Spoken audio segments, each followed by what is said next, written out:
September 1945, East Yorkshire. Late afternoon, sky bruised with rain. The lorry lurches to a stop on the muddy track between hedgerows. Engine ticking as it cools. 50 women climb down. Auxiliaries, nurses, signals operators, boots caked in clay, faces hollowed by uncertainty. They've been told nothing, only moved again. The farmhouse stands low and weathered, smoke threading from the chimney. A man waits by the gate, 50s, weathered hands, no uniform. He surveys them with a steady, appraising gaze and says, "You'll be billeted in the barn and cottage." Roof sound, stove works, suppers at 6. No shouts, no rifles raised. One woman, once a radio operator in occupied France, watches as he unlocks the gate himself, props it open, then walks away without looking back. She will remember that single act, the unguarded gate. If you want to understand what separated civilization from chaos in 1945, what made restraint stronger than vengeance, stay with this story. And if you haven't already, hit subscribe. They had been taught what to expect. British propaganda lied, they were told, but so did their own. Whispers spread through barracks in the final months of the war. Surrender meant execution, forced labor unto death, starvation rations, systematic brutality. Some remembered Eastern Front stories of what happened when armies broke. They assumed the same fate awaited them here. These 50 women had spent spring and summer 1945 in transit, displaced, questioned, reclassified, moved between camps and rural work details as Britain struggled to manage 400,000 German POWs. They expected the barn to be a cage. They expected the farmer to be a jailer. Morning comes early on a farm. At 5:30, the farmer's wife, 60s, flour on her apron, knocks on the barn door and sets down 2 kettles, porridge and tea. She doesn't linger, smile, or scowl, just nods and walks away. The women gather in silence around the steaming tins. The porridge is plain but thick. The tea is strong, poured into chipped enamel mugs someone has bothered to rinse. A former Luftwaffe clerk lifts hers with shaking hands, not from cold but disbelief. It's the tea that does it, not mercy, not kindness, just order, routine. For the first time in months, she tastes something other than fear. The mug becomes her tether. That dented tin rim will anchor every memory that follows. Britain's treatment of Axis POWs was deliberate. Policy drafted, codified, and enforced across the camp system. 4 pillars defined it: security, detention without cruelty, intelligence, cooperative prisoners yielded better information, diplomacy, Geneva compliance protected British POWs abroad, morality, a nation's character shown in its treatment of the defenseless. These shaped each directive. By war's end, Britain held over 400,000 Germans. Red Cross inspectors visited quarterly. Mortality stayed under 1% annually, matching civilian rates. Rations met Geneva standards. Work was rotated to prevent exhaustion.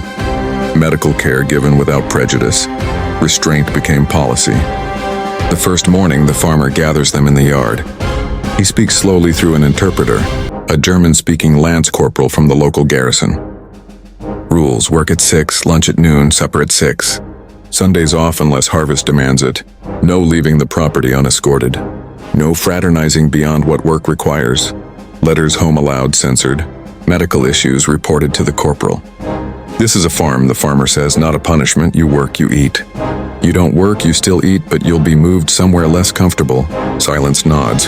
That afternoon, they're assigned tasks: mucking stables, feeding chickens, repairing fence posts, scrubbing the dairy shed. Hard but familiar work. Some grew up on farms, their hands remember. At supper, the farmer's wife serves stew. Mutton, turnips, potatoes, not lavish, not meager. One woman eats methodically as if afraid the food will vanish. Another weeps silently into her bowl. No one speaks.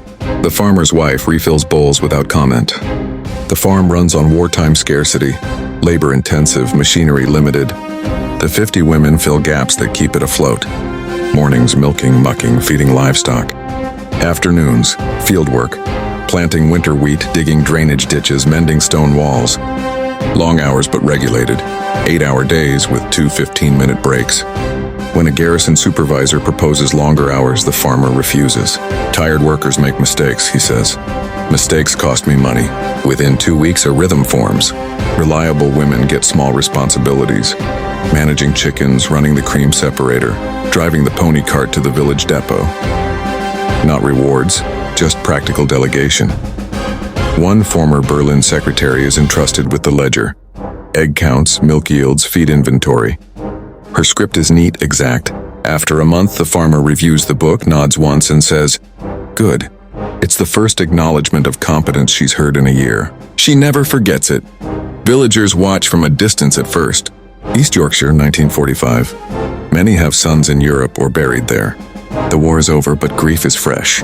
When the women walk through the village escorted, curtains twitch, faces harden. But Yorkshire pragmatism softens suspicion over time. The women are quiet, diligent, and desperately needed. Men are still overseas, fields undermanned, harvest deadlines looming.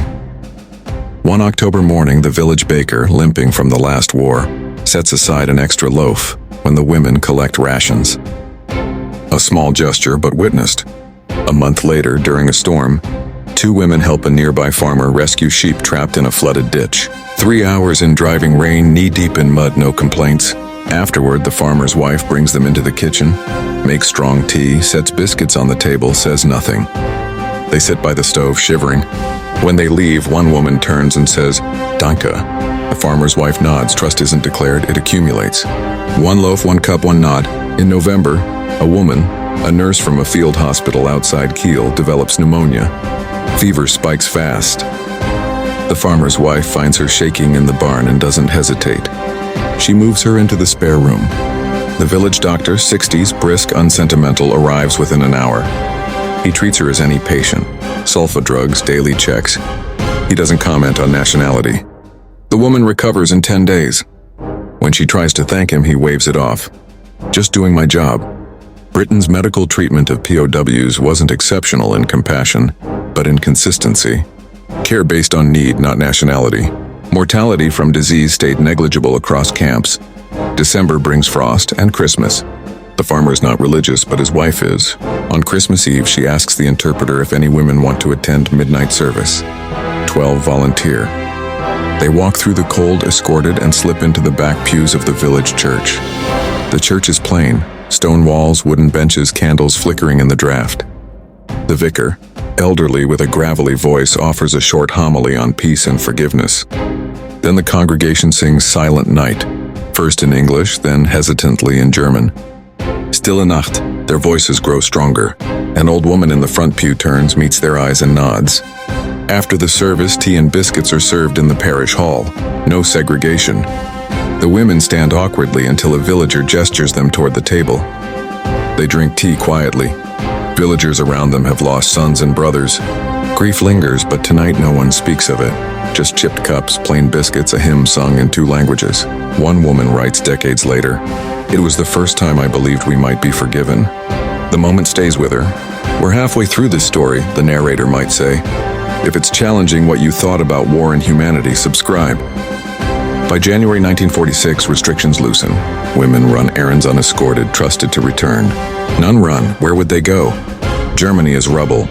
The farmer consults 2 women, former agricultural workers, on crop rotation and livestock breeding. Their advice is sound, he follows it. In February, one woman gets the tractor keys, a sputtering Fordson requiring patience and profanity. She handles it well. He watches, satisfied. Trust accumulates like grain, slow but measurable. During spring planting, an all-hands scramble to beat the rain, several women volunteer extra hours. They work past dusk, mud-caked and silent, because the work matters. Competence is dignity. The farmer notices every effort. At supper, he stands and says simply, "Good work today." It is enough. One woman later recalls, "We were no longer prisoners performing labor. We were workers performing a task. The difference is everything." That shift from coerced to capable is a quiet revolution. Letters begin arriving in spring. Short, heavily censored, but real. The women write to families scattered across ruined Germany. A British censor redacts details, approves the rest. One archived letter reads, "I am in England. I am not mistreated. The food is plain but enough. I work on a farm. The people are cold but not cruel. I am alive. I will come home." These letters ripple outward. Hamburg, Berlin, Munich. Families realize propaganda lied. Not about everything, but about this. The British aren't monsters. Surrender does not mean death. Historians argue these letters undermined Nazi narratives more effectively than broadcasts. Live testimony can't be dismissed as enemy propaganda. Back on the farm, one woman asks if her letter arrived. The interpreter checks it did. She nods, asks nothing more, hope rationed. By spring, small freedoms appear. A makeshift library forms in the barn. Donated English novels, manuals, a few German classics. The women read voraciously. On Sundays, a village school teacher offers English lessons in exchange for help in her garden. An unspoken trade. One woman finds a battered harmonica left by a previous worker. She practices softly at night. The farmer's wife hears and asks her to play after supper. She performs a simple folk tune her father taught her. That was nice, the wife says. These are the scaffolding of humanity. Not all runs smoothly. In March, a young guard, new, angry, perhaps drunk, shouts at a woman for a perceived slight and shoves her. She stumbles but stays upright. The farmer sees, he steps between them. Leave, he says. The guard protests. Not on my land, leave. The guard reports it, expecting support. Instead, he's reassigned. The officer visits the farm, apologizes to the woman, restates policy. The barbed wire is punishment, nothing more.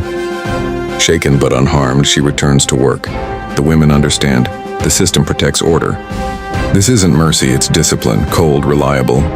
Later that night, a 32-year-old former signals operator sits by the stove, mug cooling in her hands. She wonders if propaganda lied about surrender in the British, what else was false? The question roots deep and dangerous.